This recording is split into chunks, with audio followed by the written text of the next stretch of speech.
자, 그러면 오늘 첫 번째로 이 인물의 이야기부터 한번 시작해보면 좋을 것 같습니다. 우리가 에너지를 태울 때 정말 잘 태워야 된다라는 것을 보여주는 남자이지 않나라는 생각이 들기도 하거든요. 주인공은 바로 빨자크입니다. 이 남자가 젊은 시절부터 글을 굉장히 잘 썼다라고 해요. 쉬지 않고 끊임없이 천재적인 능력을 발휘해서 20년 동안 썼던 그 다양한 소설들을 묶은 것이 바로 인간 희극이라고 하는데요. 이 인간 희극이라고 하는 작품은 문학사에 커다란 족적을 남겼다라고 평가를 받고 있기도 합니다. 그런데 이 남자가 사생활로도 여러 가지 다양한 족적들을 좀 남겼었거든요.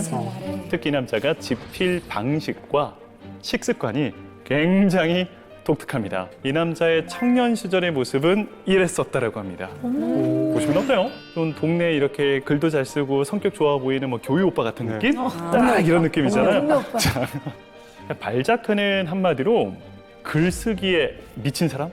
하루에 18시간씩 글을 써내려가기 시작합니다.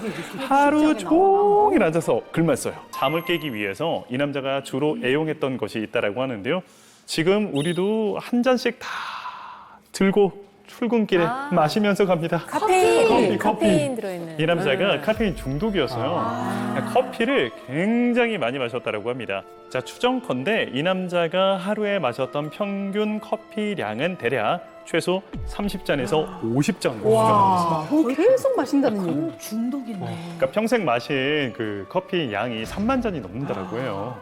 그런데 이 남자가 하루에 18시간씩 글을 썼던 이유는 다른 이유가 있었다고 하는데요. 바로 돈이었다고 합니다. 돈. 발자크라고 하는 사람의 이름을 좀 살펴보실 필요가 있어요. 오노레 드 발자크라고 부릅니다.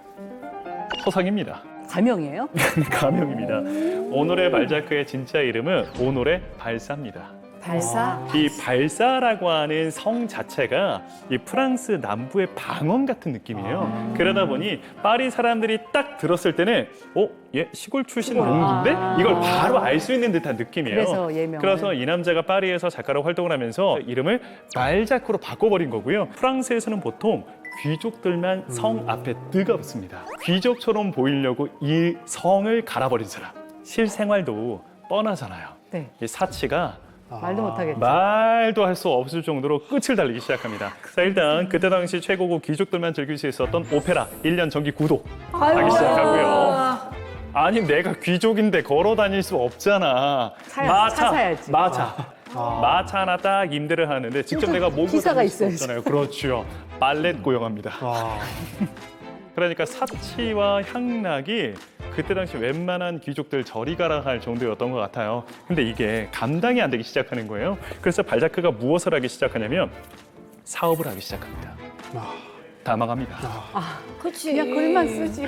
그래서 이 남자가 잘하는 거 해야지. 나중에는 빚이 너무너무 쌓이다 보니까 갖고 있는 전 재산 다 날리고요. 자기 집에 일을 하고 있었던 하인에게 그 하인 명의로 집을 얻어서 글을 쓰기 시작합니다.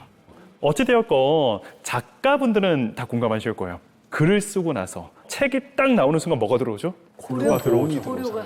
원고료가 들어오잖아요. 목돈이 딱 들어오는 순간 한 맺힌 것처럼 레스토랑으로 달려갑니다. 폭식을 하는. 폭식을 하기 시작하죠. 우리나라에서는 너무나도 흔하다 보니까 이거 별것 아니라고 생각하시는데 프랑스에서는 최고급 음식이거든요. 바로 굴. 이걸 한 100개씩 먹기 시작하고 한 번에 화이트 와인을 4병씩 먹고 양고기 커틀렛을 한 번에 12조각을 먹어 치웠다라고 합니다. 그러니까 혼자 다 먹어. 혼자서. 그러니까 이런 생활을 몇 년 동안 계속 반복했었다라고 해요. 당연히 건강은 나빠질 수밖에 없었고 말년에 이르러 이렇게 바뀌어버립니다. 아이고야. 인상이 아예 완전 다른 다른 사람 사람이 같아요. 됐네. 괜히 봤어요. 괜히 봤어. 그러게 눈 버렸네요. 이렇게 무섭네요. 안 좋은 생활 습관을 다 가지고 있었던 사람이다 보니까 결국 51살이라는 정말 어떻게 보면 젊은 나이에 신부전으로 세상을 떠나버리게 됩니다. 그러니까 이 신부전이라고 하는 것도 평소에 마셨던 그 커피가 원인이지 않을까라고 많은 사람들이 추정을 하죠. 잘못된 방식으로 에너지를 태우는 바람에 자신의 건강까지도 태워버리고 비극적인 최후를 맞이하게 됩니다. 너무 인상이 사람이 바뀌어가지고 깜짝 놀랐어요. 그러니까 딴 사람 환경이 또 같아. 사람을 바꾸기도 하니까. 맞아.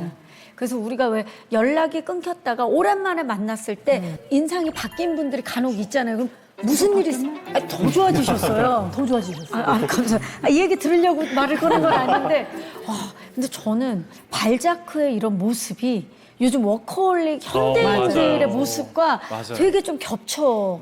저도 이 말을 들으면서 정말 뜨끔했던 게 저도 이렇게 앉아서 많이 일을 하고 글을 쓰고 계속 이런 글을 일을 또 써. 하고 하다 보니까 커피 들이붓기 이런 거 다 하면서 또 7에서 한 9시간 정도는 하루에 앉아 있는 편이거든요. 근데 앉아서 머리를 쓰는 게 에너지를 많이 쓴다고 저는 들었는데 아닌가요? 이 뇌의 에너지 소비량은 거의 고정이 되어 있어요.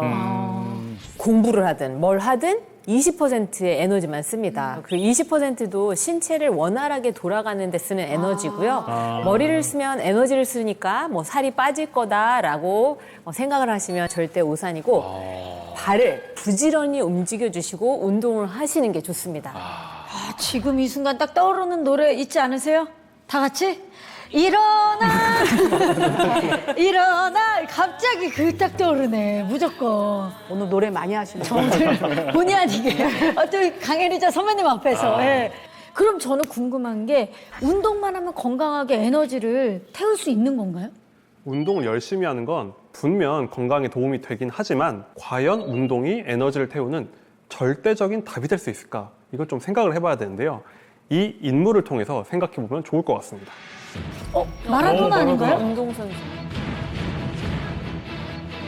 1986년에 멕시코 월드컵 8강전에서 잉글랜드를 상대로 손으로 골을 넣어서 심판이 이걸 합법적인 골로 인정하는 바람에 이 신의 손이라는 별명을 얻게 됐죠. 근데 이런 해프닝은 있었지만 당시에 아르헨티나 대표팀을 우승으로 이끌면서 축구 역사상 최고의 미드필더 중 한 명으로 꼽힙니다. 실력도 그렇고 무엇보다 탄탄한 몸이 대단했습니다. 보시면 굉장히 건강한 모습이 보이시죠? 근육질. 근데 사실 키가 165cm여서 축구 선수 치고는 상대적으로 작은 편에 속하거든요. 저보다 작은데요? 그렇죠. 그런데 그거를 오히려 낮은 무게 중심으로 장점으로 만들어서 절대 넘어가지 않는 강점으로 만들어냈습니다. 이런 마라도나가 1997년에 37살의 나이로 은퇴를 합니다. 이때부터 마라도나의 악몽이 시작됐습니다. 바로 살이 찌기 시작했어요. 많이 움직였던 사람인데 살이. 마라도나요? 이때 마라도나의 체중이 128kg였다고. 네? 와. 165에 128kg면 어마한. 현역 시절의 몸무게가 70kg대였다고 해요. 의사들은 이대로 가면 정말 위험하다고 경고했습니다. 결국에 2005년에 마라도나는 위 우회수를 받고 강제로 적게 먹는 방법을 택하는데요. 1년 만에 50kg 이상 감량을 했다고 합니다. 그런데 이것도 기쁨도 잠시 요요가 찾아옵니다. 그래서 2015년에 두 번째 위소수를 받습니다. 그리고 2020년에 마라도나는 결국 심장마비로 세상을 떠납니다. 부검을 해보니까 그의 심장은 정상인의 2배 크기였다고 해요. 왜 그렇게까지 살이 쪘을까 생각해 볼 수 있는데요. 그런데 실제로 은퇴한 스포츠 스타들이 이렇게 살이 급격하게 찌거나 건강이 악화된 사례가 많다고 합니다. 맞아요, 맞아요. 근육량이 굉장히 많은 상태에서 운동량이 확 줄면 섭취하는 칼로리도 줄여야 하는데 먹는 양은 그대로니까. 줄지 않는 거죠.